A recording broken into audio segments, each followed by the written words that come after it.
O ciúme não é sobre o outro. O ciúme quase nunca começa onde você pensa.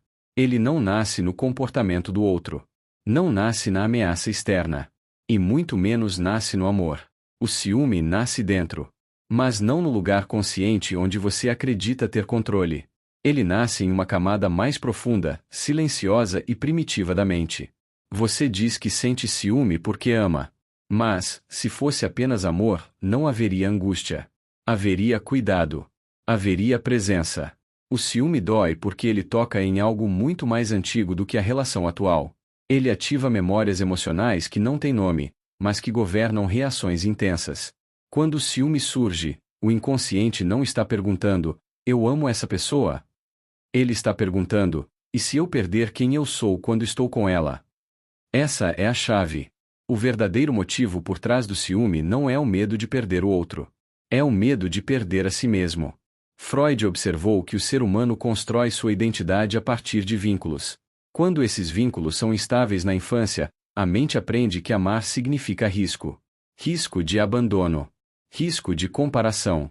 Risco de não ser suficiente. E o ciúme passa a ser um mecanismo de vigilância emocional. Você vigia porque teme. Você controla porque sente ameaça. Você imagina cenários porque o inconsciente prefere a dor imaginada ao vazio da perda inesperada. O ciúme não é racional. Ele é simbólico. Ele simboliza uma ferida antiga que nunca foi totalmente curada.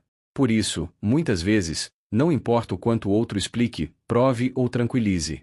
O ciúme encontra sempre um novo motivo para existir. Porque ele não está interessado na verdade. Ele está interessado em manter ativa uma sensação conhecida. E aqui está algo desconfortável, mas libertador. O inconsciente prefere uma dor conhecida a uma paz desconhecida. Se você cresceu precisando disputar atenção, o amor calmo parece estranho. Se você aprendeu que precisava ser melhor que alguém para ser escolhido, qualquer ameaça reacende o medo original. O ciúme não diz, eu te amo. Ele diz, eu tenho medo de desaparecer sem você. Aqui, no Códigos da Nova Terra, nós não tratamos emoções como defeitos. Tratamos como mensagens. E o ciúme é uma das mensagens mais mal interpretadas que existem. Ele não pede acusação. Ele pede compreensão.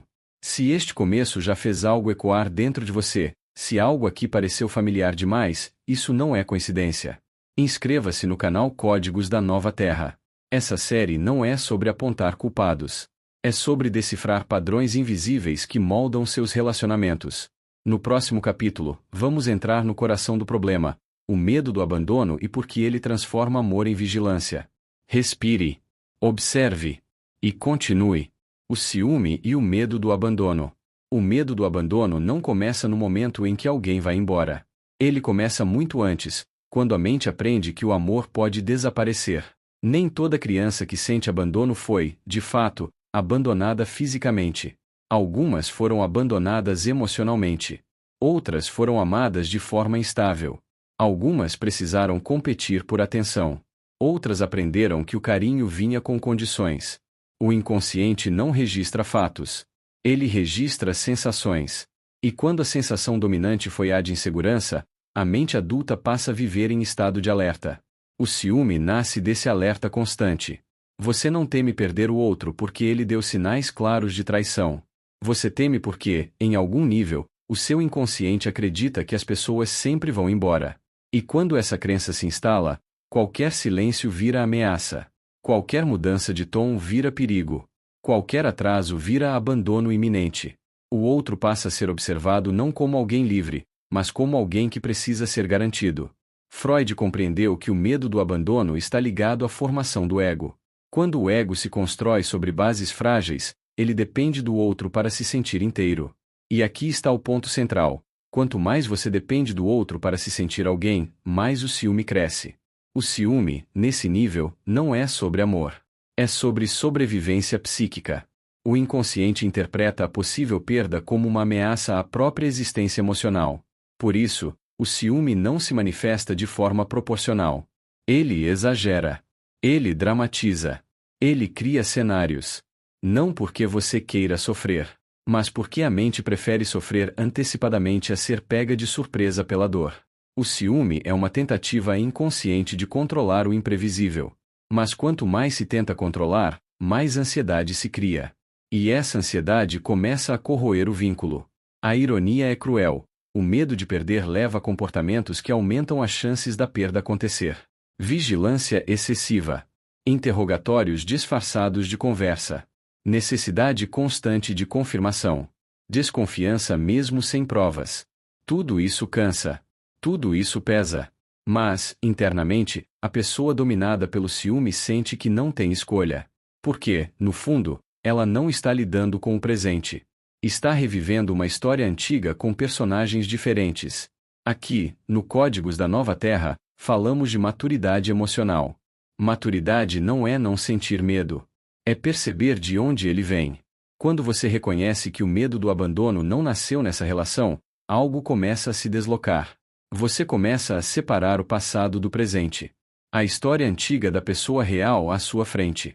E esse movimento é o primeiro passo para que o ciúme deixe de ser um comando automático e se torne apenas um sinal. No próximo capítulo, vamos avançar ainda mais fundo. Vamos falar sobre ciúme, posse e identidade. Sobre como algumas pessoas não sentem apenas medo de perder o outro, mas medo de não saber quem são sem ele. Ciúme, posse e identidade. Existe um tipo de ciúme que não nasce do medo de perder o outro, mas do medo ainda mais profundo de não saber quem se é sem ele. Esse é o ciúme que se mistura com posse. Quando a identidade de uma pessoa foi construída em torno de vínculos, o relacionamento deixa de ser apenas um encontro entre dois indivíduos e passa a ser um alicerce do próprio eu. A pergunta inconsciente não é: eu amo essa pessoa? É: quem eu sou quando estou com ela? E, mais silenciosamente ainda, quem eu deixo de ser se ela for embora? Freud observou que o ego busca estabilidade. Quando essa estabilidade não é encontrada internamente, ela é buscada externamente. O parceiro se torna referência, espelho, âncora emocional. E tudo o que ameaça essa âncora é vivido como ameaça existencial. O ciúme, então, deixa de ser apenas reação emocional e passa a ser defesa da identidade. Você não sente ciúme apenas porque pode perder o outro. Você sente porque pode perder a versão de si mesmo que existe naquela relação. Isso explica por que, muitas vezes, o ciúme é mais intenso em relações onde houve fusão emocional. Quando dois indivíduos se confundem, quando limites se dissolvem, quando a individualidade é sacrificada em nome do vínculo, o ciúme cresce como consequência natural. A mente passa a pensar em termos de meu não por amor, mas por necessidade de pertencimento. E aqui surge uma confusão perigosa: confundir amor com posse. O amor reconhece o outro como um ser livre. A posse tenta garantir o outro como extensão de si. O ciúme possessivo não diz: eu te escolho. Ele diz: sem você, eu não sei quem sou. Por isso, qualquer olhar fora, qualquer interesse externo, qualquer vida que não envolva o relacionamento é sentida como exclusão. Não porque o outro esteja traindo, mas porque está existindo além do vínculo. E isso é insuportável para um ego que se estruturou na dependência. Aqui, o ciúme não busca apenas fidelidade.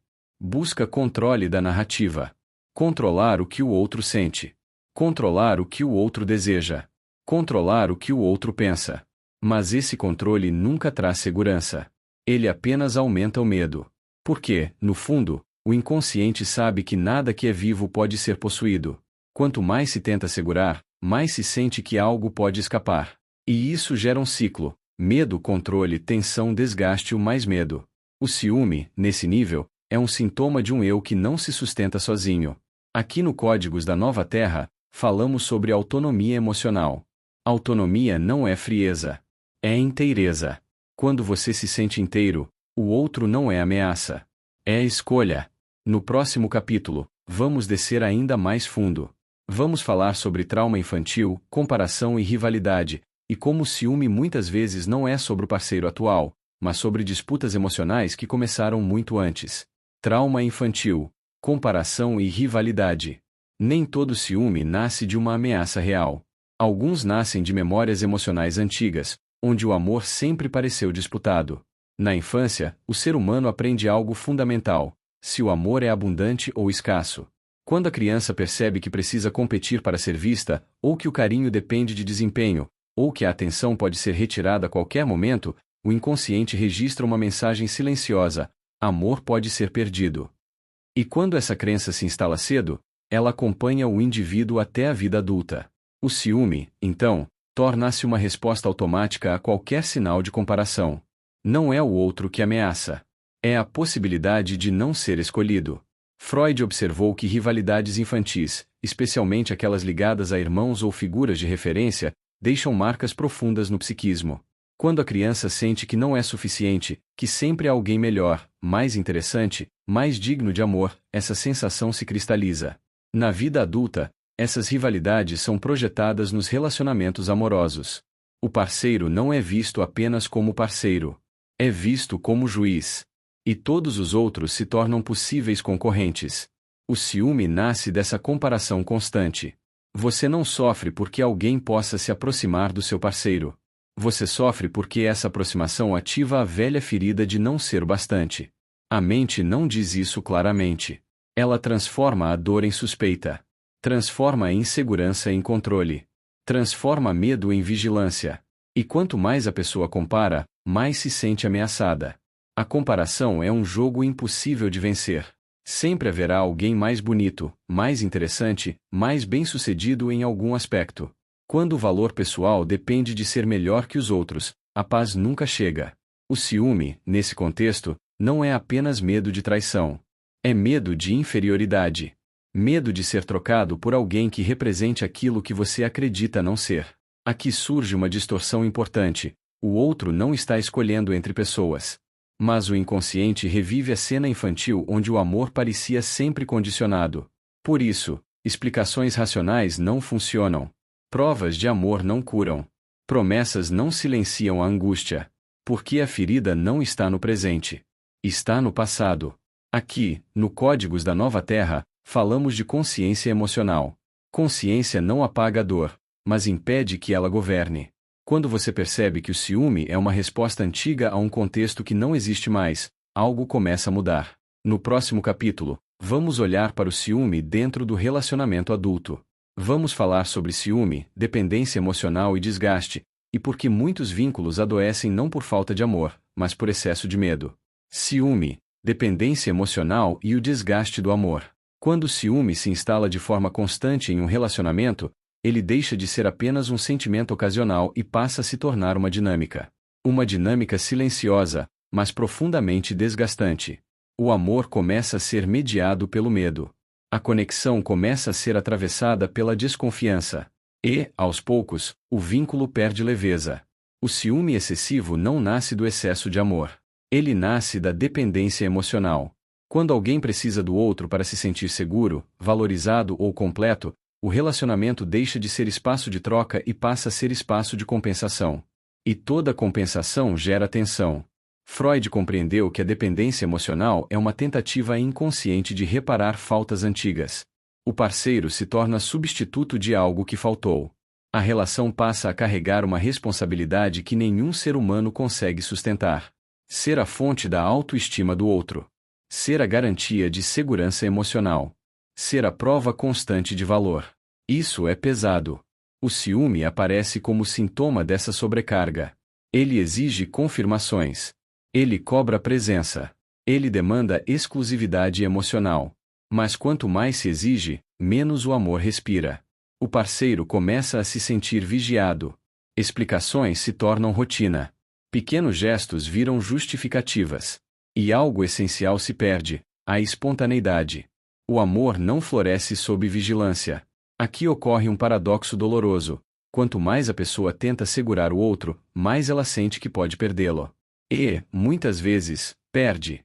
Não porque o outro queria ir embora, mas porque o relacionamento se tornou sufocante. O ciúme não destrói apenas o vínculo. Ele destrói a imagem que a pessoa tem de si mesma. A pessoa ciumenta passa a se envergonhar das próprias reações. Promete mudar. Promete confiar. Mas, diante do menor gatilho, o ciclo recomeça. Porque o problema não está no comportamento consciente. Está na estrutura emocional. Aqui, no Códigos da Nova Terra, falamos de responsabilidade emocional. Responsabilidade não é culpar-se. É reconhecer limites. Nenhuma relação saudável pode existir quando uma das partes carrega a função de sustentar o emocional da outra. O ciúme excessivo é um pedido silencioso de apoio interno. No próximo capítulo, vamos entrar em uma camada ainda mais profunda. Vamos falar sobre ego, controle e ilusão de poder, e por que o ciúme muitas vezes se disfarça de cuidado, mas nasce do medo de não ter controle. Ego, controle e a ilusão de poder. Existe um ponto em que o ciúme deixa de ser apenas medo e começa a se disfarçar de poder. A pessoa não diz mais, tenho medo de te perder.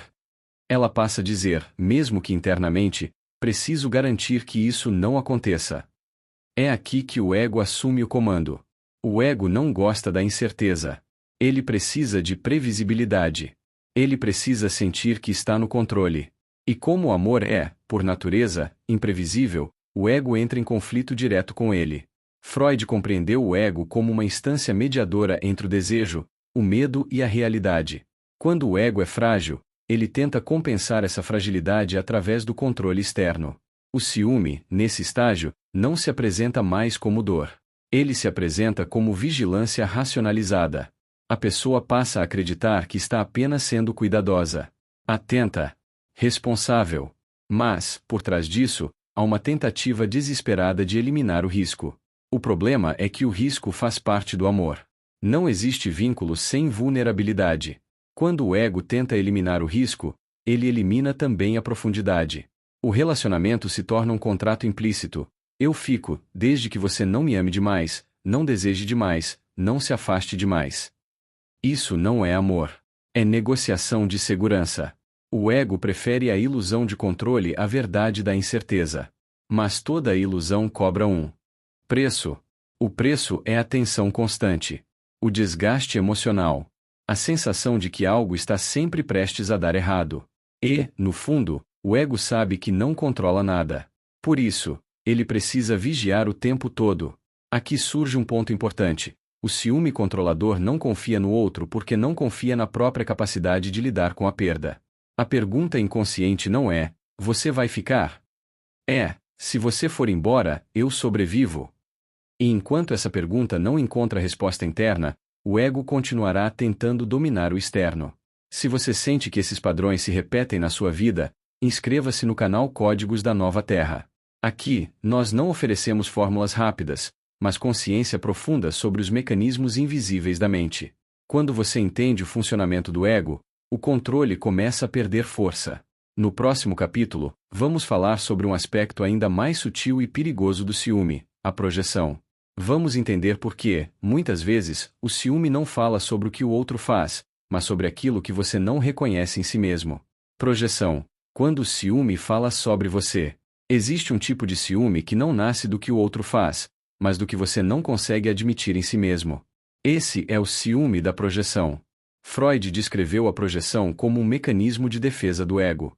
Quando algo interno é difícil demais de aceitar, a mente encontra uma saída: atribuir ao outro. Desejos reprimidos. Impulsos negados. Pensamentos considerados inaceitáveis. Tudo isso pode ser deslocado para fora. A pessoa não diz, eu sinto desejo. Ela diz, o outro deseja. Não diz, eu tenho medo de trair. Diz, o outro vai trair. A projeção não é mentira consciente. Ela é proteção psíquica. O ego tenta preservar uma imagem moral, uma identidade coerente, e para isso empurra conteúdos incômodos para o campo externo. O ciúme projetivo é intenso, porque ele carrega uma carga emocional que não pertence à situação atual. A pessoa sente algo com força desproporcional porque está reagindo a um conflito interno não reconhecido. Por isso, muitas vezes, não há provas que convençam. Não há explicações que tranquilizem. Não há comportamentos suficientes. O problema não está fora. Está na divisão interna. O inconsciente reconhece impulsos humanos universais: desejo, curiosidade, atração, ambivalência. Mas quando a consciência não tolera esses impulsos, eles retornam disfarçados de suspeita. Aqui surge um paradoxo profundo. Quanto mais moralista alguém tenta ser internamente, mais ciumento tende a se tornar. Não porque seja pior, mas porque não se permite ser humano. O ciúme projetivo funciona como um espelho distorcido. Ele aponta para o outro aquilo que precisa ser integrado dentro. Aqui, no Códigos da Nova Terra, falamos sobre integração da sombra. Integrar não é agir impulsivamente. É reconhecer. Quando você reconhece seus desejos, eles deixam de controlar você por trás. Quando você aceita sua ambivalência, ela deixa de se manifestar como desconfiança. No próximo capítulo, vamos aprofundar ainda mais. Vamos falar sobre ciúme, inveja e desejo reprimido, e por que, muitas vezes, o ciúme não é sobre perder alguém, mas sobre desejar aquilo que o outro representa. Ciúme, inveja e o desejo reprimido. Nem todo ciúme nasce do medo de perder. Alguns nascem do desejo de ser visto, ser desejado, ser reconhecido, ser aquilo que, em algum nível, você acredita não ser. Aqui, o ciúme se aproxima da inveja. Mas não da inveja superficial, e sim da inveja existencial. Freud compreendeu que o desejo reprimido não desaparece. Ele se desloca. Quando alguém olha para o parceiro e sente ciúme de quem se aproxima dele, muitas vezes não está apenas temendo a perda. Está confrontando uma dor silenciosa, aquilo que essa pessoa representa, eu não tenho. O outro vira espelho. Espelho do que você gostaria de ser. Do que gostaria de viver. Do que gostaria de expressar. O ciúme, então, não é só sobre fidelidade. É sobre comparação de valor. A mente começa a perguntar: o que ele tem que eu não tenho? O que ela oferece que eu não consigo oferecer? Essas perguntas não são racionais. São emocionais. E carregam frustrações antigas. Quando desejos legítimos foram reprimidos, por medo, por culpa, por adaptação, eles retornam como ressentimento. O ciúme surge como defesa contra a dor de olhar para a própria renúncia.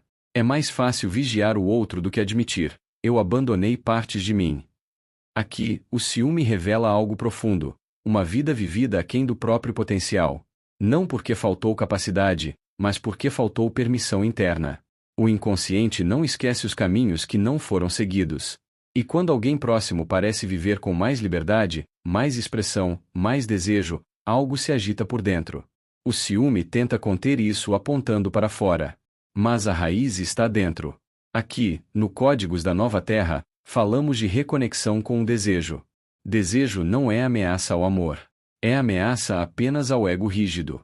Quando você se permite desejar, sem culpa, sem repressão, o ciúme perde uma de suas fontes mais intensas. No próximo capítulo, vamos entrar no ponto de virada. Vamos falar sobre consciência, responsabilidade emocional e libertação dos ciúmes. Chega um momento em que o ciúme já não pode mais ser combatido. Ele precisa ser compreendido. Toda tentativa de repressão falha. Toda promessa de não sentir mais quebra. Porque sentimentos não obedecem ordens conscientes. Mas eles respondem à consciência. Quando você começa a enxergar o ciúme não como inimigo, mas como mensageiro, algo se reorganiza por dentro. O ciúme não quer destruir seus relacionamentos. Ele quer proteger uma parte ferida de você. O problema é que ele aprendeu estratégias ruins. Responsabilidade emocional começa aqui: assumir que o que você sente é seu, mesmo quando é ativado pelo outro. Isso não significa culpa. Significa autoria.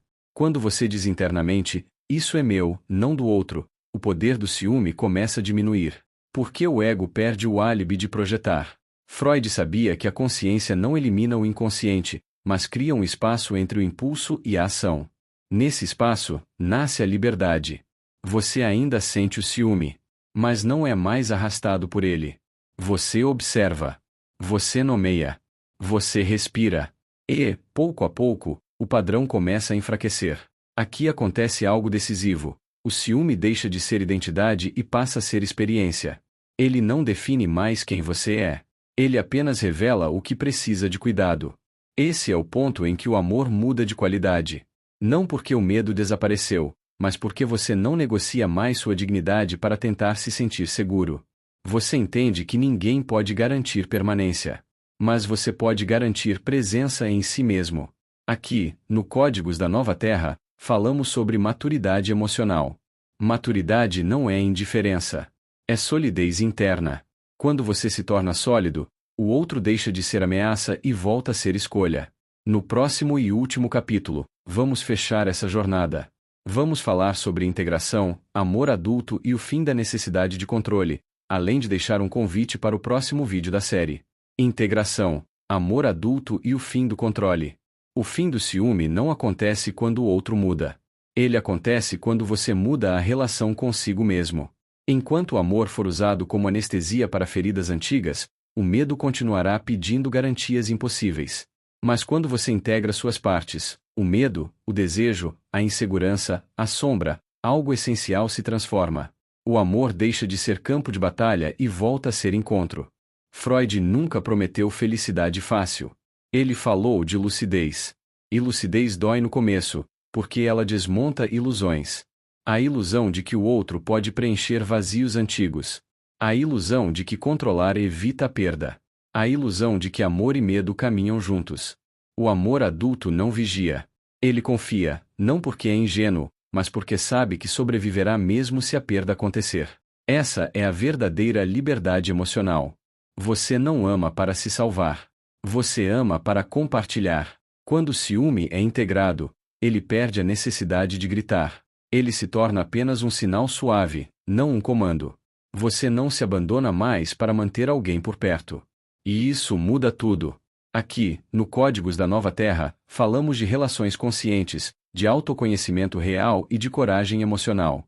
Se essa série fez sentido para você, se algo aqui tocou em pontos profundos da sua história, então este não é o fim, é o começo. Inscreva-se no canal Códigos da Nova Terra. Ative as notificações. Compartilhe este vídeo com quem vive relações marcadas pelo medo. No próximo episódio da série Freud Explica, vamos entrar em um território ainda mais delicado. Por que você ama quem te machuca? Uma conversa sobre repetição, trauma e a confusão entre amor e dor. Observe seus padrões. Respeite seus limites. E lembre-se, consciência não muda o passado, mas muda completamente o futuro. Até o próximo vídeo.